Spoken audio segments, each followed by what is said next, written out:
Alors, comme il n'avait rien sous la main en termes de loi ou de réglementation, il n'a rien pu lui donner pour la convaincre, il a laissé faire le stage et après il l'a recalé alors qu'elle avait parmi les meilleures notes. Ce matin encore, j'en reçois un coup de téléphone. Ce matin, à 9h30 du matin, on m'appelle de l'île d'Abo, à côté de Grenoble, entre Grenoble et Lyon, et on me dit, voilà, il y a une jeune fille qui est au collège, qui est au lycée, et qui a été convoquée par le principal. Pourquoi ? Ah, moi je pensais qu'elle allait me dire, je sais pas, moi, elle a fumé, elle a bu, elle a eu un comportement désagréable, mal poli, mal élevé. Non, non, non. Elle a mis un foulard, elle a mis un niqab. Non, non, non. Elle a une jupe trop longue. Je vous assure, on en est là. Ça veut dire qu'aujourd'hui, on décide, comme ça, arbitrairement, parce que c'est devenu à la mode, c'est devenu normal, c'est banalisé. Discriminer l'autre, le criminaliser, devenir son censeur, son juge, comment dirais-je, son tyran, c'est devenu accessible à tout le monde. Au premier fonctionnaire de guichet qui voit une maman à Vénissieux qui rentre à la mairie pour faire une état civil, un fiche d'état civil, et qui leur dit, non, non, non, madame, vous sortez. Qu'est-ce qu'il y a? Elle dit, non, non, non, non, vous n'avez pas le droit. Service public, vous quittez le foulard. Véridique, hein. À Vénissieux, dans une mairie, où on va? C'est-à-dire, si aujourd'hui, le premier fonctionnaire, mal torché, comme je les appelle, excusez-moi le terme, se permet d'humilier une citoyenne, parce qu'elle est musulmane, ou parce qu'elle est rouge, ou parce qu'elle est blanche, ou parce qu'elle est je sais pas quoi, mais on va où? C'est très très grave. La situation, effectivement, est très très grave. La fausse diversité, la diversité à deux balles qu'on nous a sorti là, avec, comment il s'appelle, Yazid Sabeg et Sarkozy et l'UMP à la droite, ils nous ont dit on va faire la charte de la laïcité, de la diversité. Qu'est-ce qu'ils font? Ils viennent dans une entreprise, vous avez 200 salariés, dans le bureau d'études, t'as que des blancs, excusez-moi le terme, je fais blanc exprès, parce que pour catégoriser, c'est pas du racisme, je vous rassure, hein. On a dépassé ce stade-là, mais c'est pour bien caractériser les populations, parce qu'on dit, les racistes parlent des grilles, les autres, je sais pas quoi, les maghrébins, les arabes, pour faire court, les Français de souche, entre guillemets, ils sont au bureau d'études, je finis s'il vous plaît, ils sont dans le bureau d'études, ils sont dans les cadres, ils sont dans la direction, et qui on retrouve issu de la diversité? Le gardien, le vigile, la femme de ménage. Et avec ça, après, ils viennent, ils disent, ah, on a le label de la diversité. L'entreprise Abdelaziz Chambi, elle a gagné le label de la diversité, donc vous ne pouvez pas nous traiter de discriminants ou de racistes. Mais on se moque de qui? On se moque de qui? Jusqu'à quand les Arabes, les Noirs, vont être femmes de ménage et vigiles? On n'a pas des cadres chez nous? On a des bacs plus 15, des bacs plus 20. J'en connais, ils ont passé la moitié de leur vie à faire des études. Et ils se retrouvent après à faire le vigile dans un supermarché. C'est pas de la discrimination? On a démontré, par des études scientifiques, que lorsqu'il y a de la diversité dans une entreprise, la productivité d'entreprise, elle augmente de 12%. Vous vous rendez compte? Alors les femmes, quand elles sont aux commandes, on gagne plus. La diversité, quand elle est dans l'entreprise, on produit mieux. Et pourtant, les immigrés qu'on accable de tous les maux, les musulmans qu'on accable aujourd'hui de tous les maux, rapportent aujourd'hui à la France. L'immigration, l'année dernière, parce qu'on nous disait toujours Le Pen et l'extrême droite et la droite, ouais, les immigrés, ils bouffent la sécurité sociale, ils ruinent l'économie du pays. L'immigration a rapporté 12 milliards d'euros l'année dernière. 12 milliards d'euros à la France qui est endettée jusqu'au cou. Mais c'est incroyable ça. Et pourtant, qu'est-ce qu'on voit en face? On voit une réalité qui blesse, qui fait mal. C'est que le chômage dans les gens issus de l'immigration, les héritiers de l'immigration, il est de 17%. Chez les Algériens, il est de 30%. Il monte jusqu'à 37% chez les jeunes entre 30 et 39 ans. Vous vous rendez compte? Imaginez s'il y avait 39% de chômeurs en France.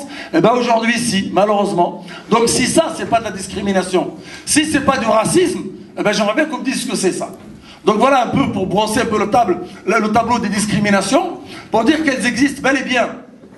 Le handicap, je parle du handicap, j'étais travailleur social pendant un certain nombre d'années, il y a une loi qui oblige les entreprises à embaucher 7% d'handicapés dans le personnel. Eh bien, il y a très peu d'entreprises qui respectent le cadre. Elles préfèrent payer des amendes qu'embaucher des personnes handicapées. Pourquoi?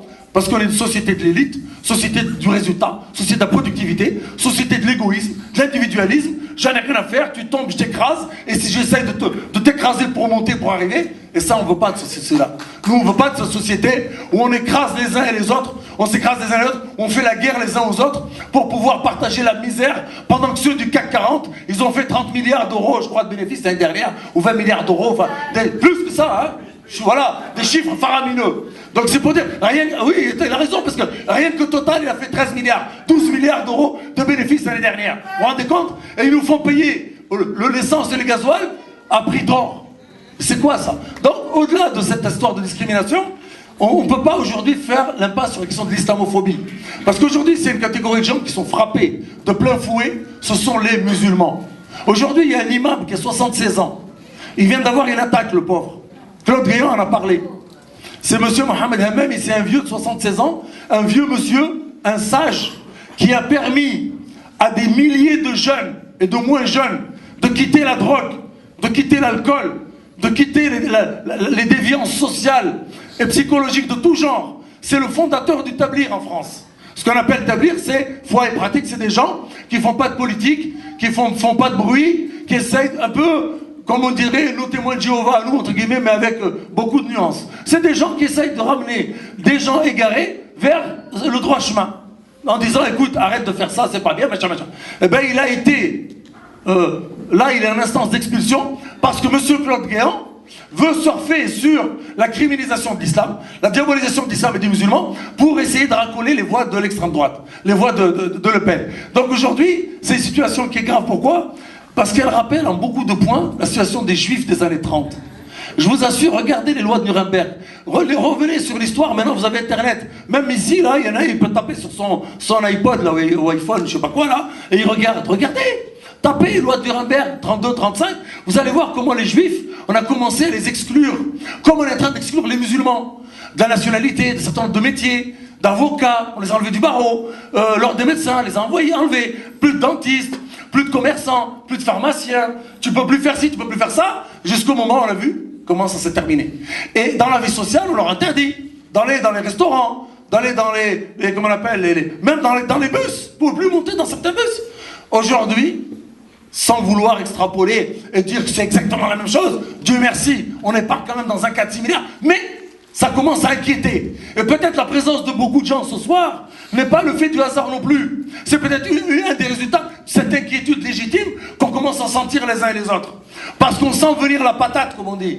La crise, ils sont incapables de la régler, ils sont incapables de gérer. Donc qu'est-ce qu'ils font? Ils jettent comme un os, comme ça, à l'opinion publique, les musulmans en pâture.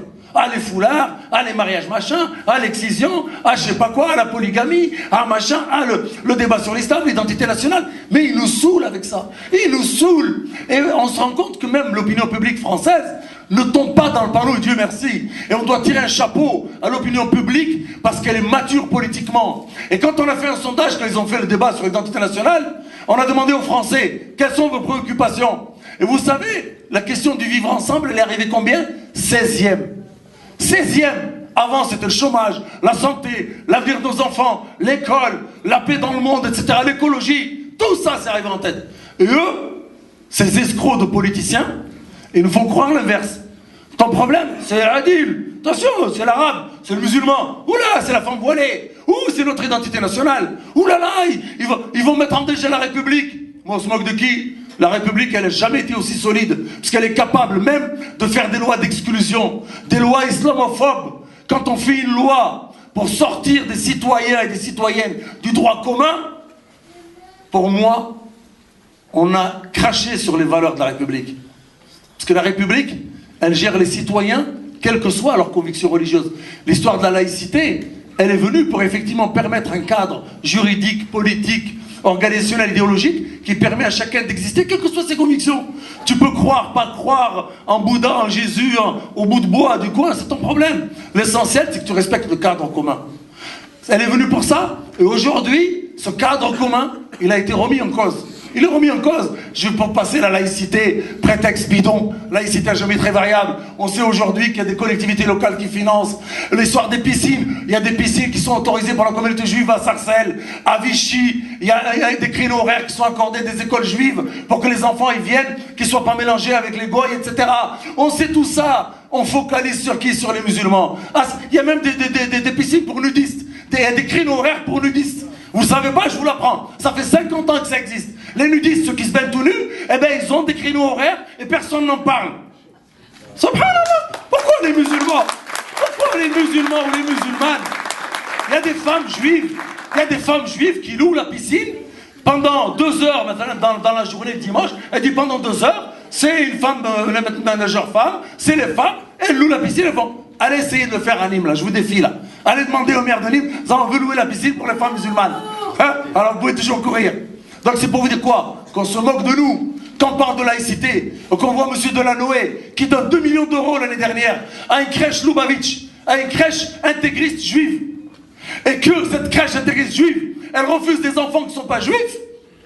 C'est pas de la discrimination, ça? Pourquoi on n'entend pas parler? Pourquoi on n'entend pas ces messieurs monter là? Ceux qui sont allés tous se bousculer au repas du CRIF, au tribunal dinatoire, pour faire allégeance aux sionistes. Pourquoi? Pourquoi on ne les a pas entendus parler? Pourquoi ceux qui se bousculent et qui veulent à tout prix faire du communautarisme? Hein? Nous on ne demande pas